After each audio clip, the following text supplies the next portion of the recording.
Hi guys, welcome back. Thank you for watching. Please subscribe if you haven't done so already. A slightly different video for you today. As you've probably guessed from my channel, I've collected vintage pedals for years now, and I've learned quite a lot of things along the way, so I thought it'd be interesting to make this video, which is 12 pieces of advice for buying vintage pedals online. There's a lot of pitfalls to watch out for and a lot of variables when it comes to trading pedals, so I hope this is useful for you guys going forwards when you're buying pedals of your own. Number 1, just because something is old doesn't necessarily mean it's good. We as musicians love to romanticise vintage gear, and lots of it does sound incredible, but back in the 70s and especially the 80s there was a lot of rubbish made in the pedal market. Nowadays, with current production pedals, the gap in quality between cheap and expensive pedals is actually quite small. Cheap pedals can sound amazing nowadays. Back in the 80s though, not so much. So if you find that 80s distortion pedal on eBay for £5, it's not going to sound brilliant. Number 2, know what you're looking at and looking for. If you're after a specific pedal from a specific year, learn how to date pedals and also look online at photographs of known examples of that pedal. Something like this MXR Phase 90 here, these early ones had 6 chips on the circuit board, later ones didn't have as many. If the seller hasn't provided photos of the circuit board or details, ask for them. I've really annoyed sellers on eBay in the past by asking for pictures of circuit boards, but trust me, it's much better to annoy someone anonymously than to overspend on a pedal that turns out to not be what you thought it was. Number 3, just because something is listed for a price doesn't necessarily mean it's worth it. Sellers on eBay and reverb.com can be hilariously ambitious when it comes to pricing pedals, and they try and charge astronomical sums for things that just aren't worth it. I've had situations in the past where I've really struggled to sell a pedal and I've dropped the price and dropped the price. Eventually it sells. The minute the buyer receives it in the post, they relist it for 5 times what they paid for it. Go figure, they get stuck with it, but people do try and charge mad sums of money for pedals that just aren't worth that. So if you come across that 80s DS1 on eBay for £1,000, stay clear. Number 4, the vintage pedal market is supply and demand. As with any trading market, the price of a certain pedal is governed by the supply and demand for that pedal. So if you have quite a common pedal that not many people are after, you'll get it very cheap. If you have a rare pedal that everyone wants, the price will go through the roof. You only have to look at the Clon Centaur for that. Another good example is the Analog Man King of Tone. Supply of that is severely limited, so that drives up the price on the second-hand market. It's also worth bearing in mind that if you are after a particularly rare pedal that no one's really selling, if one suddenly comes available, that seller pretty much dictates the market rate because there's no precedent for it. So it's up to you then if you want to pay it. Number 5, pedal prices vary between countries. Now, I'm not entirely sure why this is the case. I assume it must be to do with how available the pedals were in different territories back when they were new.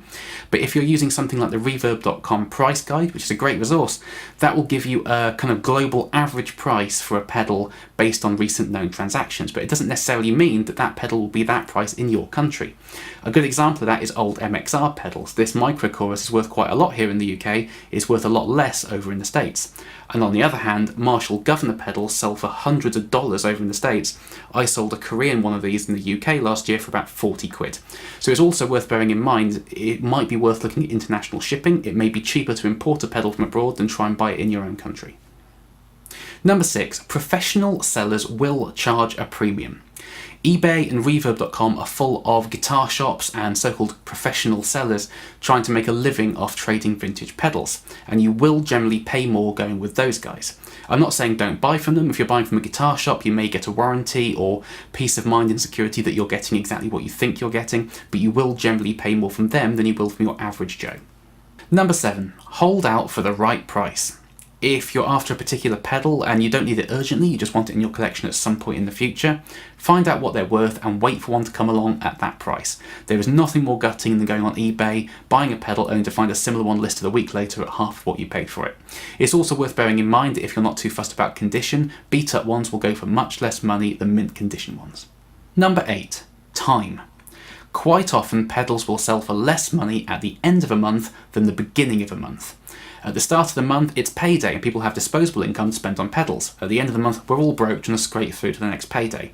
So there's much less competition in auctions at the end of the month and you can get some really good deals.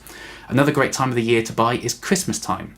People at that time of year are saving money and raising money by selling things rather than buying. So if you save up a bit of cash for that time of year, you can get some great deals. I got this Jam Pedals Boomster on eBay this Christmas just gone for about 30 quid. It's also worth bearing in mind that if you are selling a pedal, list your auction to end at a time when people are going to be watching. Don't have your auction ending at 10 in the morning on a Tuesday, have it ending at 8 in the evening on a Sunday. Number 9. Vintage pedals can be a great investment. They're only getting more rare and more sought after, and prices carry on going up, especially if someone like That Pedal Show features a vintage pedal, more people will know about it and the demand will go up. Also, if a notable artist starts using a particular pedal, for example the Ibanez TS10, no one really cared about that, it was all about the TS808, until John Mayer started using one, and now they go for crazy money. Number 10. They do die. As I said, vintage pedals can be a great investment, but they're certainly a risky investment. Some of these old pedals are 40, 50 years old now, and the components inside them, the capacitors and the resistors and the like, they weren't designed to last that long. And as soon as a component dies and has to be replaced or a pedal becomes noisy, it's worth a lot less money. So if you're looking to buy a pedal and you think it might be the end of its life, stay away. Number 11. Beware the reissue. One thing to bear in mind about vintage pedals is the reason why so many are so expensive now is because there is nothing around nowadays that will give you the same sound. A great example of that is the Boss VB2 vibrato. I was wanting to buy one of these for a long time and just couldn't afford them because Boss didn't make many of them, and so the value on the second-hand market was absolutely incredible. However, a couple of years ago Boss brought out the Wazacraft reissue of the VB2, and all of a sudden you get 90% of the sound of this pedal for not much money, and therefore the value of these plummeted. So if you are a buyer and you think a reissue might be on the way, hold out, your vintage pedal might become cheaper. If you're a seller and you think a reissue might be on the way, sell quickly. And number 12, be a guitarist, not a collector. Trust me, pedal buying can be addictive once you get into it, and as I see it, there is no point tying up money in vintage pedals that you don't like and you're not going to use just in the hope that one day they might be worth more than you paid for them.